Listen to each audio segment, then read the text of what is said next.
As far as we know, for nothing. I mean, there is, there is no great cosmic drama, some great cosmic plan that we have a role to play in it. And we just need to discover what our role is and then play it to the best of our ability. This has been the story of all religions and ideologies and so forth, but as a scientist, the best I can say, this is not true. There is no universal drama with a role in it for Homo sapiens. Then the big political and economic question of the 21st century will be, what do we need humans for? Or at least, what do we need so many humans for? Do you have an answer in the book? At present, the best guess we have is keep them happy with drugs and computer games. For this kind of world, which is coming sooner, I think, than many people realize, we need an antivirus for the brain, for the mind. Even today, you think about something like fake news. Fake news basically uses our own weaknesses against us.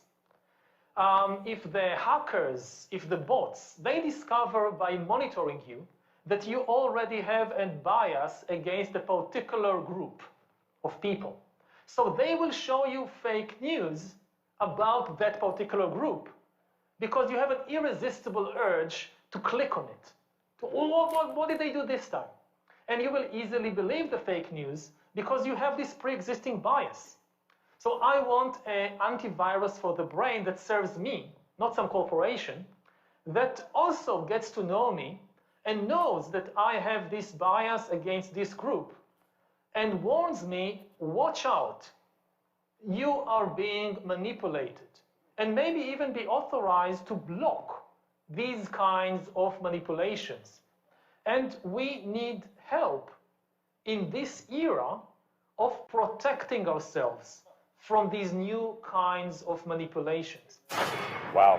I know that in recent years, we saw populist politicians undermining deliberately Talking about the Trump. trust that people have in important institutions like universities, like respectable media outlets. And these populist politicians told people that, say, scientists are this small elite, disconnected from the real people. You shouldn't believe them. And you had all these conspiracy theories that climate change is just a hoax, it's not real, and that the earth is actually flat, and that vaccinations are bad for you, and this spread. But I don't think it's too late. Especially in an emergency, people can change their views very fast, and they can discover hidden reservoirs of trust. You look in this crisis, who do people trust? They trust scientists above everything else. In all countries. In Israel, they closed down the synagogues. In Iran, they closed the mosques. Churches all over the world are telling people, don't come to church. The Pope is doing all these ceremonies on Zoom or YouTube. And why do they do all this? Because the scientists recommended it. Even the religious leaders have trust in the scientists. Fake news and post-truth. He famously said that if you repeat a lie often enough, people will think it's the truth, and the bigger the lie, the better. Because people won't even think that, oh, something so big can be a lie. And I think that fake news have been with us for thousands of years. Just think of the Bible.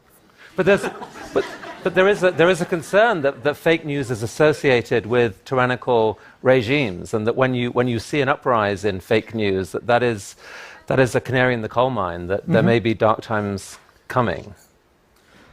Yeah, I mean, the intentional use of fake news is a disturbing sign, but I'm not saying that it's not bad. Have been with us for thousands of years.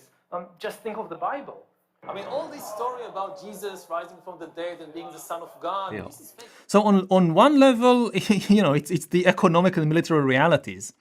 If you go back to the middle of the 20th century, and it doesn't matter if you're in the United States with Roosevelt, or if you're in Germany with Hitler, or if you're in the USSR with Stalin, and you think about building the future, then your building materials are those millions of people who are working hard in the factories, in the farms, the soldiers you need them. You don't have any kind of future without them.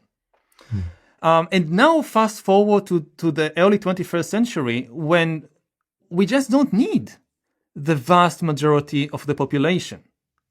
Because The future is about developing more and more sophisticated technology, like, again, artificial intelligence, bioengineering.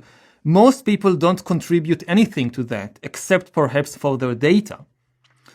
And whatever people are still doing, which is useful, these technologies increasingly will make redundant and will make it possible to replace the people.